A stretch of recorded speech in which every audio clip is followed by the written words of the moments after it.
potong tumpeng di sini. Ada semacam kebiasaan untuk memotong puncak dari tumpeng diserahkan pada orang yang paling terhormat. Itu udah salah loh.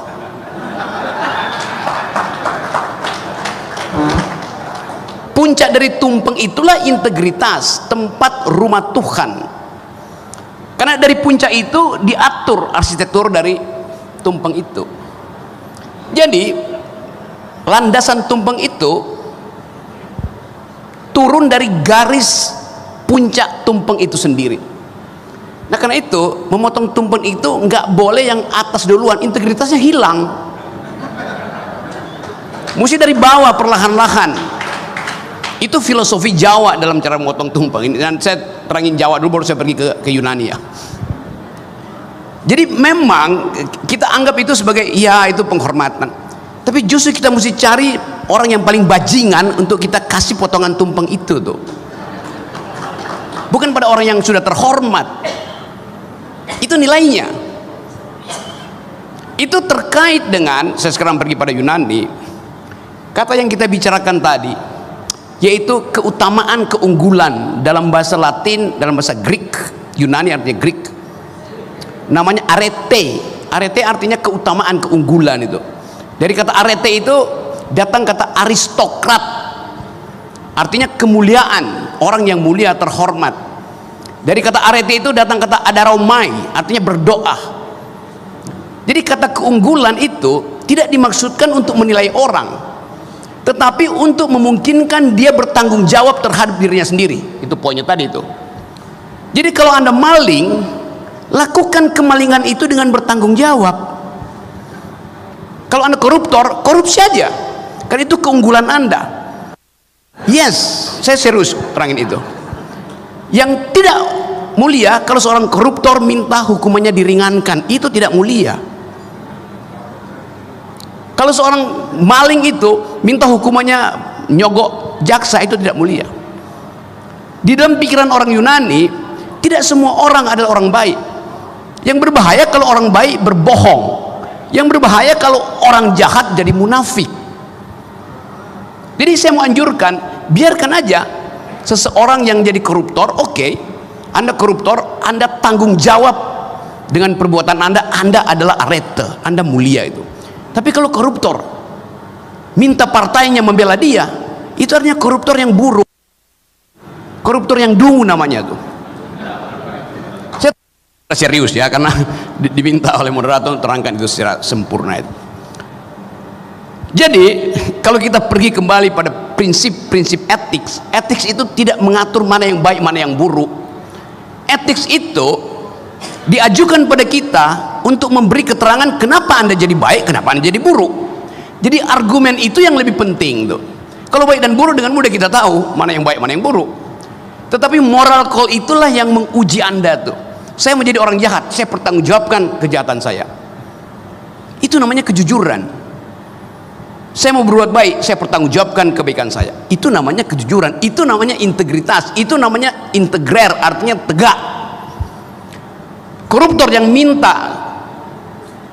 pengurangan hukuman dengan segala macam dalih bahwa dia masih punya anak istri, dia masih punya anak kecil, itu koruptor yang tidak berintegritas.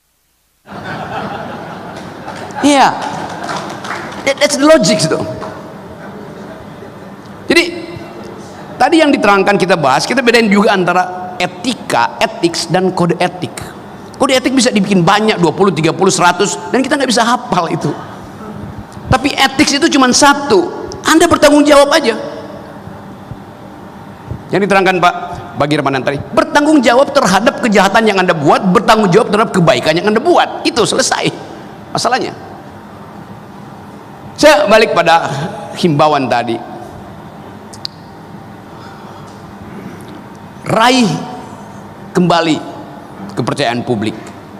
Kenapa hakim mesti melakukan kontemplasi dan minta agar supaya publik percaya lagi pada dia? Apa masalahnya? Kan ada nila setitik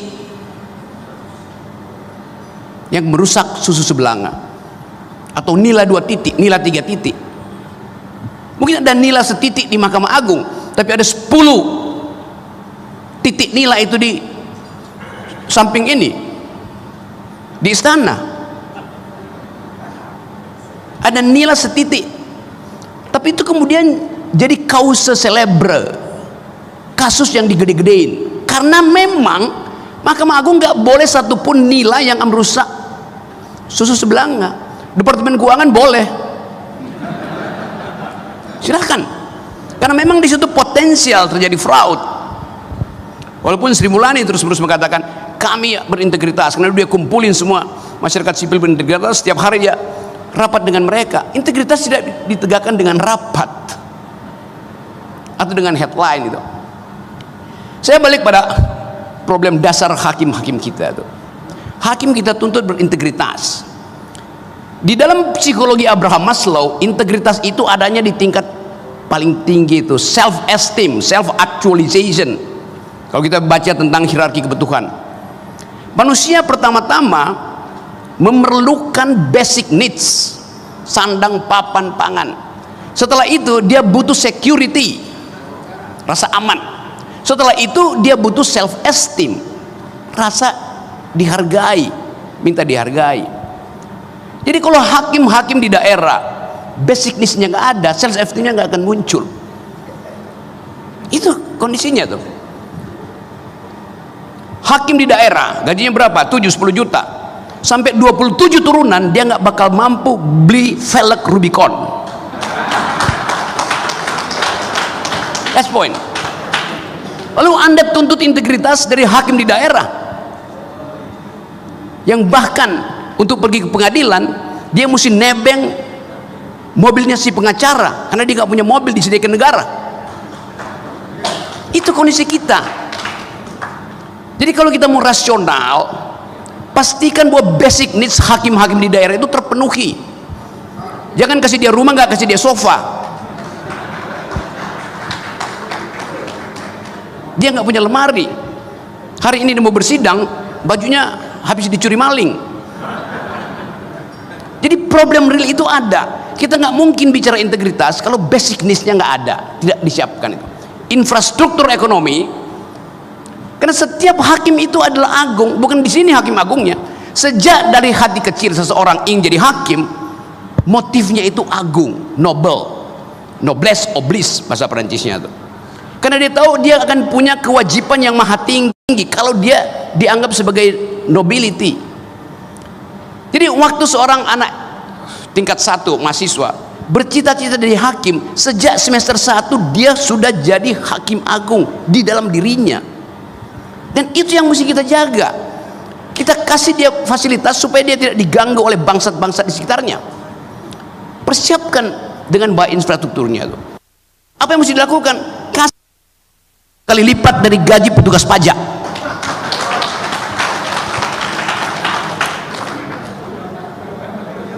Saya serius ucapin itu. 30 kali lipat.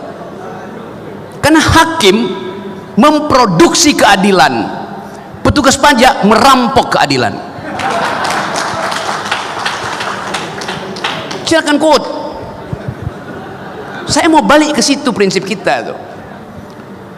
Sekarang kita lihat kenapa hakim tergoda dengan keadaan yang kita sebut hedonisme tadi itu.